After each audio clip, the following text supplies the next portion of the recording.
just to review where things are for Dr. Mason and I had, we've all sort of been following Nadia via the computer, and then Dr. Mason and I had a fairly extensive conversation yesterday as well. So it seems like overall things have been somewhat stable for the last few days. Yeah. Breathing-wise, she's doing okay. She's been starting with some feeds, and sometimes less interested, but sometimes seems reasonably interested as well. Okay, and her belly is certainly staying less distended than it had been when it had gotten. And then, so the main things that we're sort of, one is the question of the Hirschsprungs, and then the second is all of the aspects of her blood counts and where those are.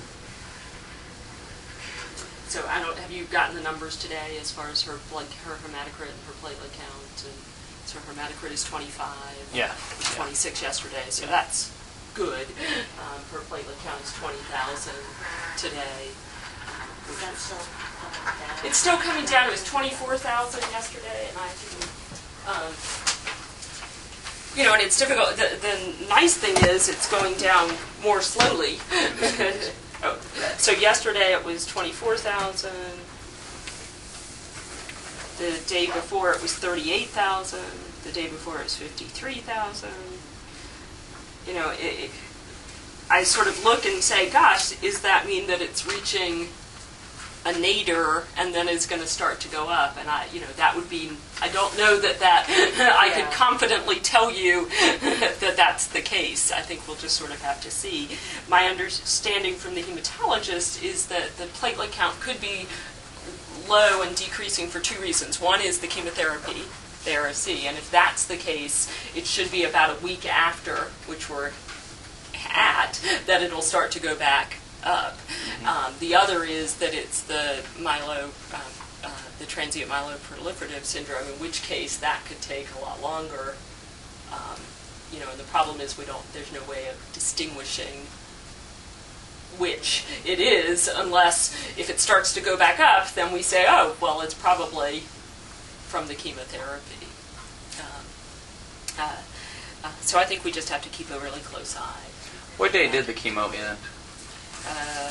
It was the 18th that it was the last day, okay. I believe, which means today would be 7 days. I will confirm that for you, but that's my recollection, but I will absolutely confirm that. So do I misunderstand that the chemo was to take care of the myeloproliferative? Correct. Okay. And so if we determine that, if the platelets don't bounce back, that means the chemo did not handle I don't know. I myeloproliferative? don't think that's necessarily the case. I think it can take some time for the chemotherapy to have an effect, and therefore for the platelet count, if they're declining because of the myeloproliferative syndrome, to come back up. Okay.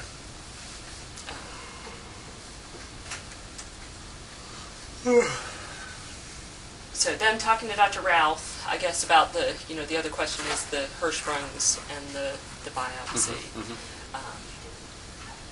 And so my understanding from speaking with him is that sort of his thinking. Dr. Neblett is the surgeon the attending surgeon who's on this week and is on all week, as well as Dr. Ralph. It's this balance between. Do we give her platelets and go ahead and do the procedure, or do we see if her platelets come up on their own before doing the procedure? And if so, how long? What what duration is that? If we could know that waiting 3 days meant that the platelets would be up on their own, then I think, I think all of us would say, well, of course, we should wait and see that. If it's a matter of months, then the question is, at what point do you do that? And some of that depends on how likely you think the diagnosis of Hirschsprung's is.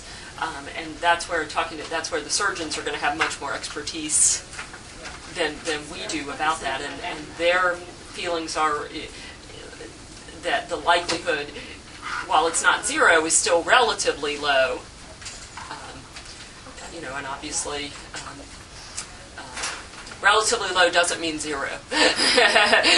As with Nadia, sometimes we've learned that relatively low doesn't always mean zero, but relatively low, and so it's trying to balance the risks of a procedure with the benefits of the information. So, as he said to me, which I think he had said to you as well, if her platelet count was normal last week, he would have done the biopsy, and we'd have an answer, and that way we could just put that to bed. But of course they weren't.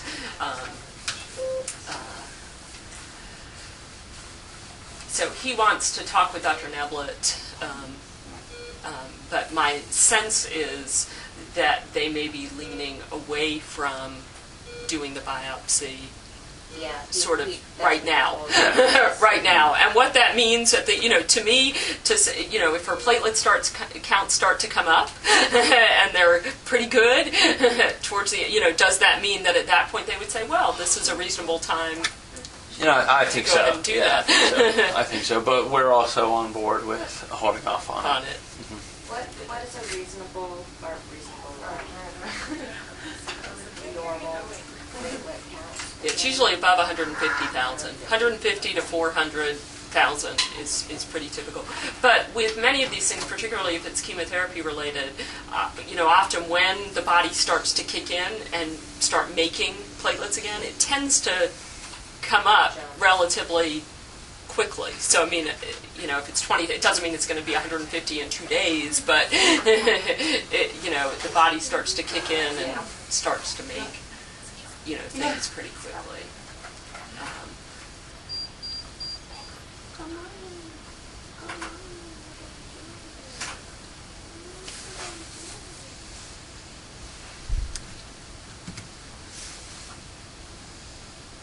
So, and I mean, as I say, I think that sounds, very reasonable. And again, some of it, we just have to constantly reassess the risk and the benefit, because if 3 weeks from now we're still, then things change even if nothing else has changed. If the passage of time means we're, from a feeding perspective, that we have, because we have the all of the issues about feeding and gaining weight and all of those things that brought Nadia into the hospital at the start are obviously still here. So we have to sort of look at all of that together. But I mean, it sounds certainly very reasonable, and particularly, as I say, if the platelet count being low is related to the chemotherapy, it's I think very reasonable to let her wait. And then I will talk with hematology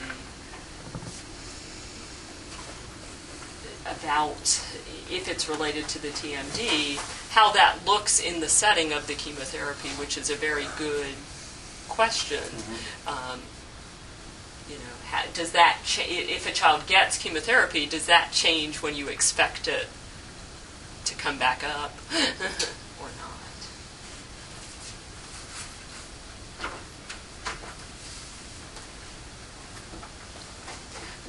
Now, just to clarify, whenever they do the biopsy, she does not have to be NPO for that. Right. So that's the other point of clarification for me to be aware of, and you all to be aware of it, and you all to be we're good. aware well, of. The nurses knew first. Knew that. Nurses Yeah, they probably knew that the best. So we went up to 15 every 3 hours yesterday. Yeah. Okay. Shooting for it anyway. Okay, because I think the other thing is we could go very slowly, go up to potentially. How would you feel about going up a little bit? I'm fine with going up a little bit. 20 or so. I think our first change in volume happened at 3 o'clock on an afternoon. Should we keep that like as a 24-hour thing?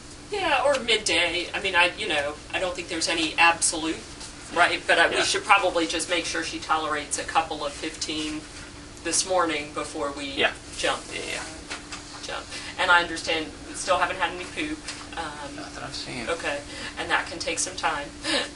That's concerning though, because it's been since Friday. Yeah. Yeah. She started feeding on Friday.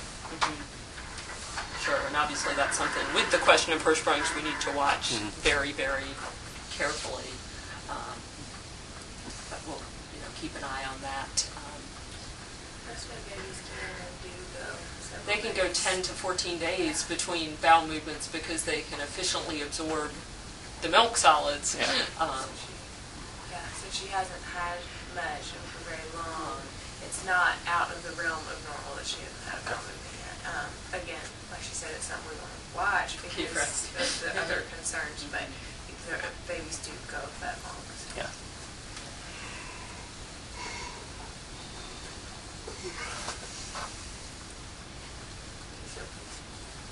Just leave her now. If that's okay. She's So sleeping. I'll leave her now, and I'll come back and take a look at. As I said, I'll come back later, and I thought but what I'll probably do each day, because I'm making nurseries, come in first thing to touch base to see if there are any things that I can, questions or things that we need to make sure get addressed early, and then go make nursery rounds, and then come back in the afternoon and spend a little bit longer. Okay. And that way we can. I don't want to not come first thing in case there's a communication issue, whatever the things are. It's better to take care of stuff first thing in the morning, but that way I can spend a little bit more time if you have other questions and those kinds of things. Okay. How's Sophia doing? She's good. Yeah. She's good. She figured out Easter egg hunting pretty quickly. Got right onto that. How wired was she? Yes, that's right. And did she figure out the candy, or she just liked the hunt? Well, at the zoo they have a system set up where it's just the plastic eggs. Just the plastic eggs. And then it doesn't matter how many the kids get. You go over to a tent and turn your eggs in, and they give you a bag. Which is perfect. Yeah. And then they can hide them again, and again, and again. That's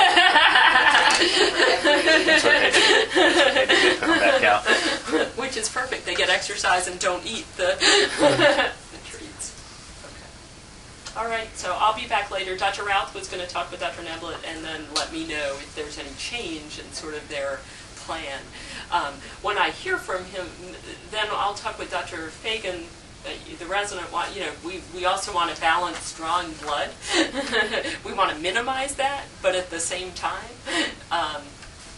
don't want to miss things. So her labs, other than the blood count, all of her electrolytes and salts and things like that looked really good today. So I just want to see what they're thinking in terms of, if we were going to do a biopsy, we would certainly check a blood count the next day, because there's a possibility of, she would obviously get platelets before, and we want to make sure that her blood count wasn't dropping too much. At the same time, if we're not going to do a biopsy, platelet count at 20, it's sort of this balance between not wanting to take away blood from her that we don't need to, but not wanting to miss her platelet count getting sort of too low. So we'll let me see what they say, and then we'll decide about doing no blood additional today that we're planning unless something changes, but decide about whether to do a blood count in the morning or wait till Wednesday. Okay? Great. Thank you. Thank you. I'll be back. They can always reach me too. Okay. Thank you. Have a good Take one. care. I think we're good.